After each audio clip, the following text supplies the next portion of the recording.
Hello, my name is Charlie Rush, and I'm with Texas AgriLife Research in Amarillo, Texas. I'm a plant pathologist, and the research that we've been doing in the Specialty Crop Research Initiative on zebra chip is looking at variability of the bacteria within the insect vector. The potato psyllid is the insect that actually transmits this bacteria from plant to plant, and if the psyllid is not carrying the bacterium when it feeds on a plant, then it doesn't actually cause disease.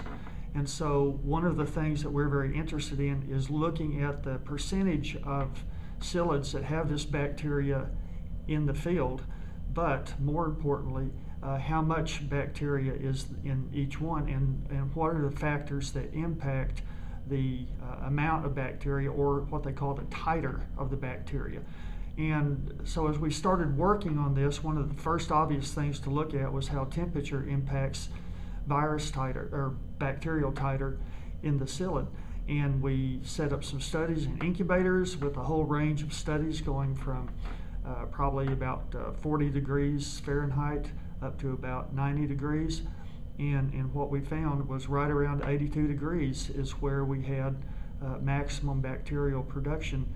But we also found that at all the temperatures that there was a huge variability or variation in the bacterial titer within individual psyllids, even at a single temperature.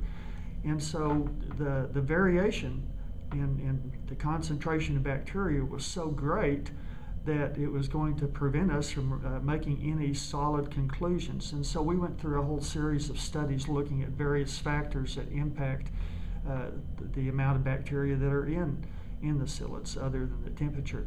And we looked at colony variability. We found that colonies that initially possessed a very high incidence of psyllids that were infectious could drop down to 0 over time and then come back up to 80 or 90% positive individuals.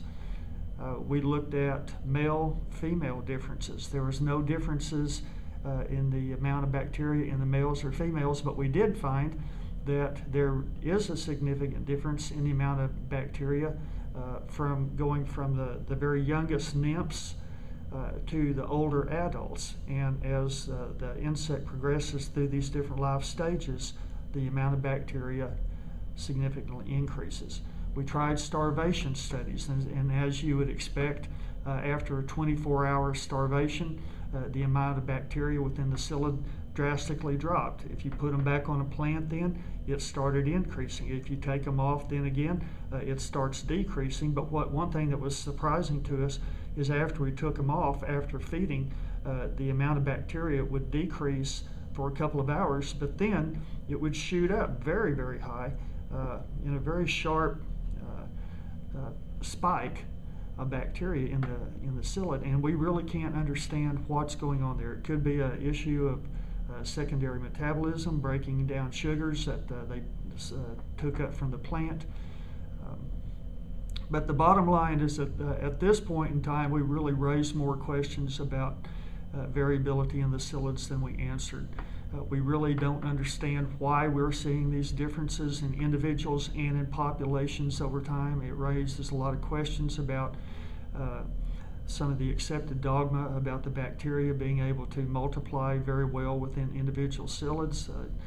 Just not sure how that's really working or the factors that impact that. But the thing that we did determine, and it's important for all the other researchers who are involved with zebra chip research to understand, is that if you are looking at any variable and trying to determine how that variable impacts the bacterial population in the psyllid, then it's important not to just go in and look at single individual psyllids, because the variation is so great. You have to take a composite sample of anywhere from 5 to 10 psyllids and look at the bacteria in that composite sample and then make your determinations.